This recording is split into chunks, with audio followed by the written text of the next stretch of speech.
Welcome back, friends, for another exciting and informative episode of Max Headspace 9mm.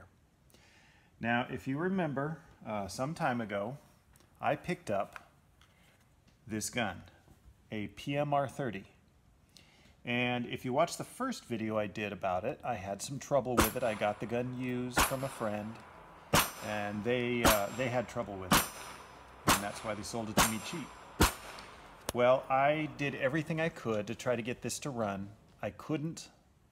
I pulled out all my bag of tricks. Nothing worked. And so I had to wave my white flag and send it in to Kel-Tec. After 3 months, they shipped it back to me free of charge, and they replaced a bunch of parts. They replaced the slide and the barrel, probably a few other things. And it looked like a brand new gun. And it worked like a brand new gun, too. So you saw in that video the very first shots I took with this.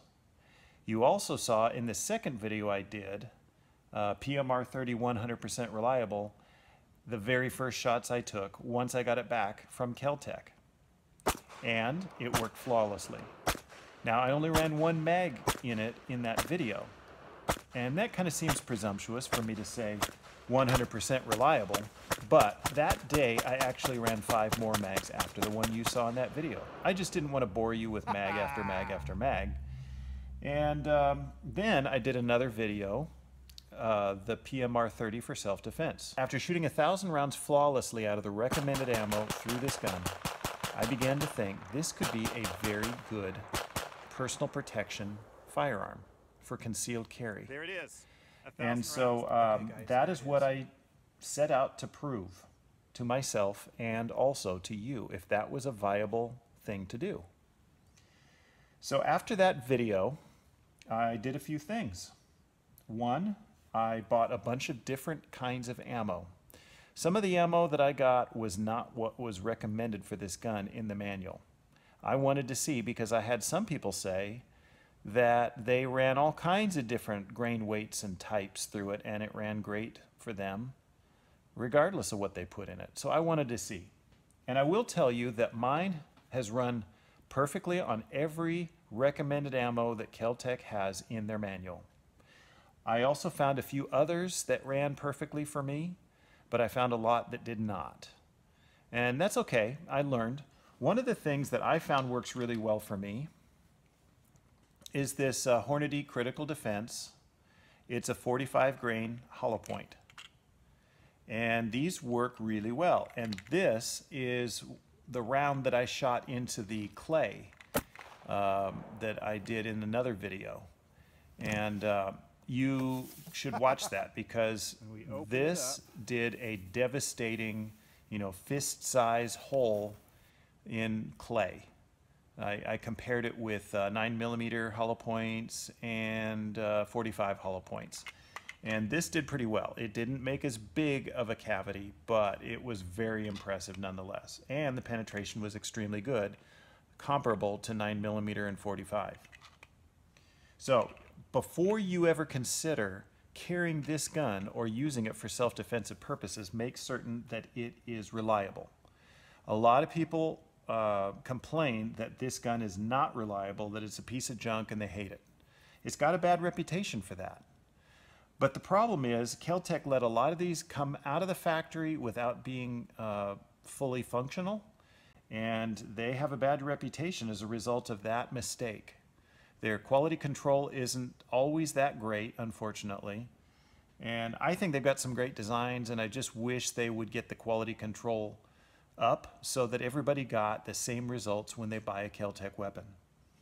Anyway, what I did after deciding that this was a reliable gun for me, and what I would recommend you do if you get a reliable gun. If you don't just live with it. Don't just put up with it or sell it. Send it back to Kel-Tec. Insist that they get it right for you. Because once you fire this gun reliably and you start to realize, man, this is actually a pretty amazing firearm, you'll have a lot of fun with it. I mean, the potential with this is limitless. Any gun that has a magazine about this size, this is just the size of a Glock 17 magazine, 17 round, but this holds 30 rounds of 22 Magnum. Incredible. 30 rounds in a pistol. I mean, with a flush fitting mag. This is unbelievable. You know? Only gun in the world this size that can do that. And when you start to see the potential there, it's pretty incredible. So the next thing that I did was I went and looked for a holster. I researched a lot of different holsters. What I wound up finding was on Etsy. This is a Kydex holster, excuse me, Kydex holster for this gun. And I love this holster. This has good retention. Belt clip is really strong, works really well. It covers the safety, which I think is really important. And I think this is a fantastic holster. Of all the holsters I looked at, this had all the features I was looking for. And so I will tell you something. The beauty of this gun is that it is so high capacity and it is actually remarkably easy to carry. I don't know about other holsters, but with this holster, this is an amazing gun that I can carry all day long without getting sick of it. I couldn't say that about my full-size Glock 17.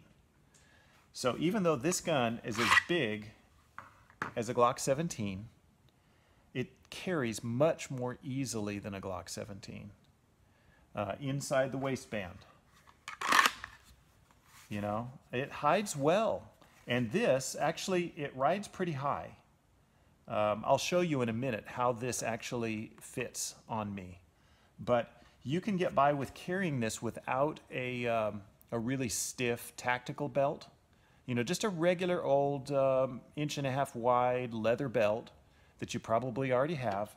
This is okay because of where it rides and the fact that it's so light.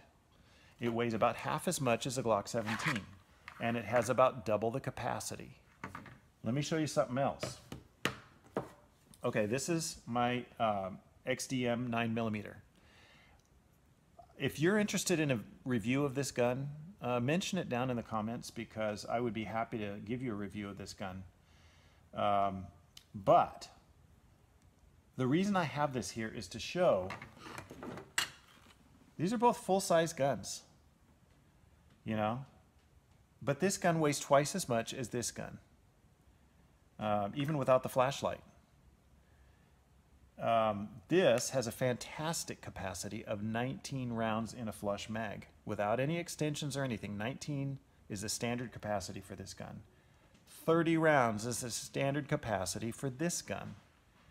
And it's incredible. It's got fiber optic sights. It's got a whole lot of things that make it a real contender for concealed carry. So I told you about this holster. Now let me show you how it carries. Okay, this is just a regular fleece pullover that I would normally wear carrying this in the wintertime. And, you know, it hides really well. Can't tell I have anything on. And if I want to pull this, it's right here. Now you can see how high up this rides. My rib cage is clear down here. And, you know, if I'm, you know, bending or doing twisting or anything like that, you know, I imagine if somebody's looking real close, they'd be able to tell. But I tend to like it lean forward more like that. The thing about this, this is just a crummy old leather belt I wear every single day. It's soft, it's comfortable. Those stiff tactical belts, you know, they're definitely more rigid. They're not as comfortable. When you sit down or whatever, you know, they're just not as comfortable. But that is what you'd have to wear if you were going to be carrying a Glock 17 in this same fashion. Now, one thing I will tell you about this, let me just put this down. So this is actually in a great place for comfort. You know, your arm just kind of covers it up all day and it's not a big deal. You can draw it just fine and you can reholster it just fine. The one thing I will tell you after carrying this many, many times is that I noticed something that kind of scared me a little bit, kind of made me feel like, well, maybe this isn't a good choice. If you happen to rest your arm on here or bump this, as often is the case, you know, you can easily do that. You've got the mag release right here. See what happens? And that is something I did quite a bit at the beginning. I was constantly, you know, bumping this, and I was thinking, well, maybe this isn't such a good idea for concealed carry. But after a while, I realized it's not hard to avoid doing that. You just move differently. After I got used to that and saw that that was a problem, I stopped doing it because I just didn't do the same things that was causing that. And it hasn't been a problem ever since. I've been carrying this for about 6 months now. It's not the only gun I carry, but it's the main gun that I carry when I am just out shopping and running errands and things like that. It's a great gun. It'll do anything I want it to do. And being up high like this, it hides extremely well. And it doesn't drag my pants down or cause my pants to droop or anything like that. It's really a nice, lightweight gun. I can carry this all day long, and I don't get tired of it. I don't get sick of it because it's so light. I don't feel it. It's really an easy gun to live with. One of the other things about the PMR30 is the fact that you have to be really careful how you load the magazine. I've seen YouTube videos of guys with this pistol, and they will complain that it doesn't work reliably. Some of them say, well, you can only load about 20 rounds in here reliably. And I've had some people in the comment section of some of my other videos say the same thing. And when I watch some of the videos of guys loading these up, I can see them doing it wrong in the video. And so you can't blame the gun. It's a fantastic design. It works. The problem is there is more room for human error. That's the problem. When you load this, here's how you do it. So you've got this interesting shape right here. That's where the rim of the cartridge goes.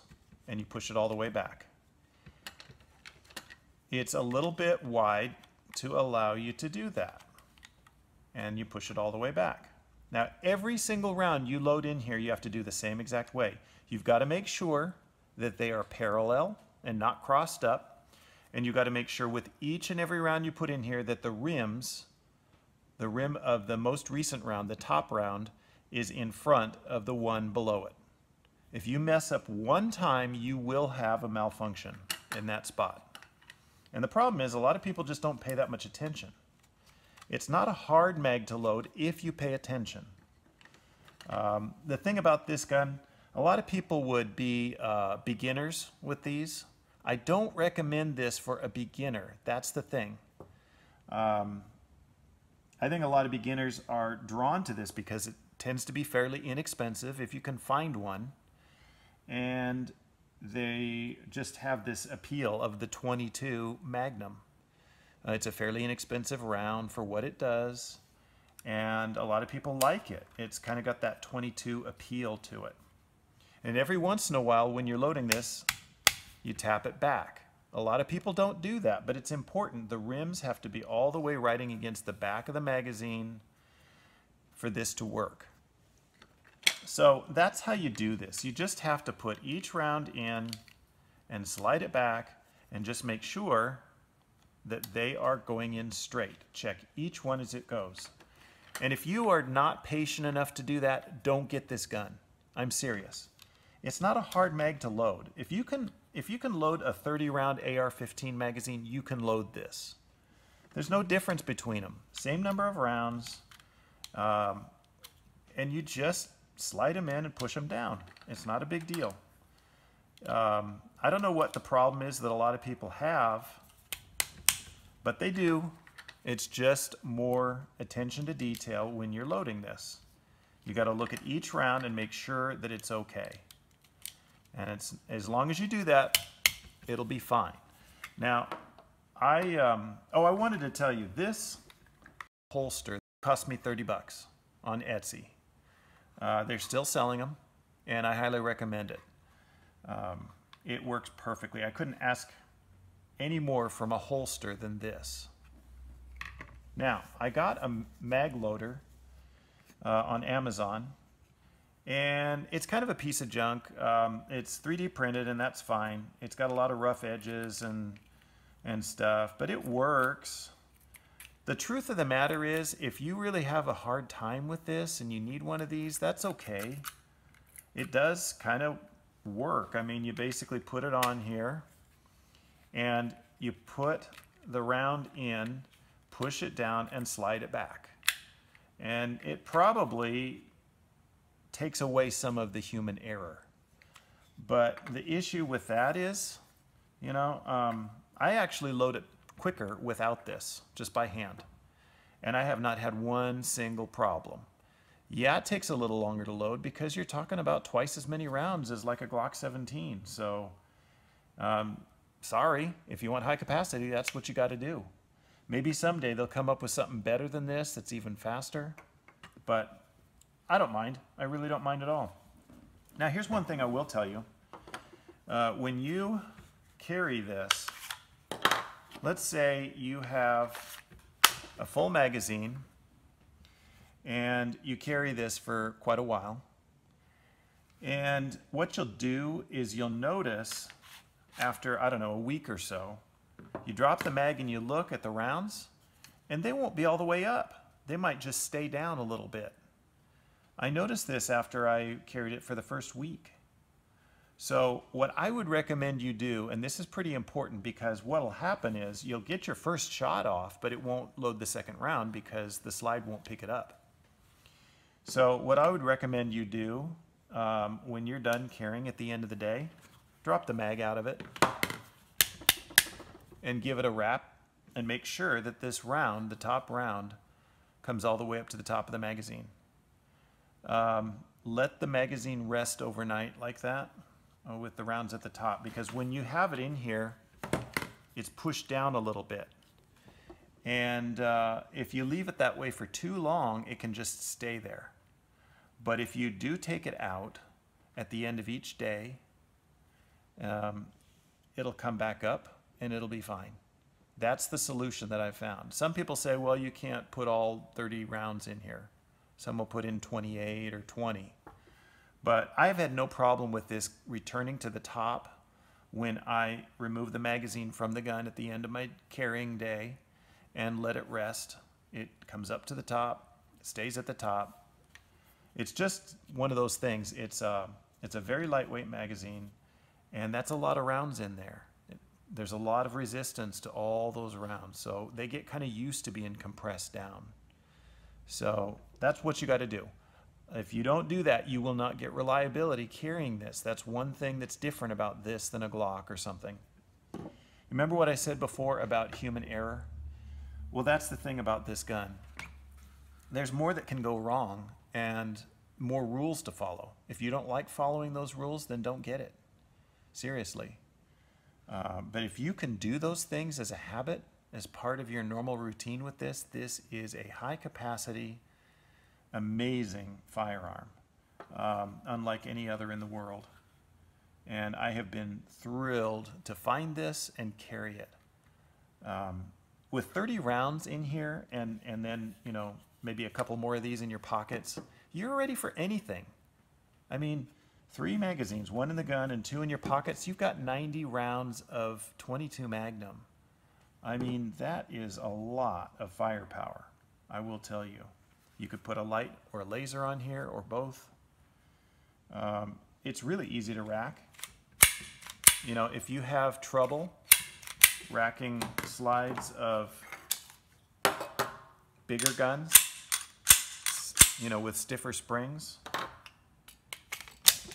you know, this is slightly more spring tension than a regular .22, but not much. It's actually pretty easy to get used to field stripping this. After you've done it a few times, it's really quite easy. And I don't know what else to say about this. I have been carrying this successfully for about 6 months now. I've worked all the bugs out. It works as a carry piece. It's comfortable, lightweight for a full-size handgun. And now that I've got a holster, I got some extra mags. I'm set. This is the easiest full-size gun I have ever carried in my life. And I have every confidence that this will do the job if I should ever need to defend myself or anyone else. I wouldn't hesitate to trust this with my life. So I don't know what else to tell you. If you have any questions, I'll be happy to answer them in the comment section. But this gun gets a big thumbs up from me. I recommend it. Just make sure that when you get one, it is reliable. Put it through its paces. Make sure you run a lot of ammo through it. And then follow the rules. If you follow the rules and treat this gun right, it'll treat you right. This is Max Headspace 9mm. Thanks for watching.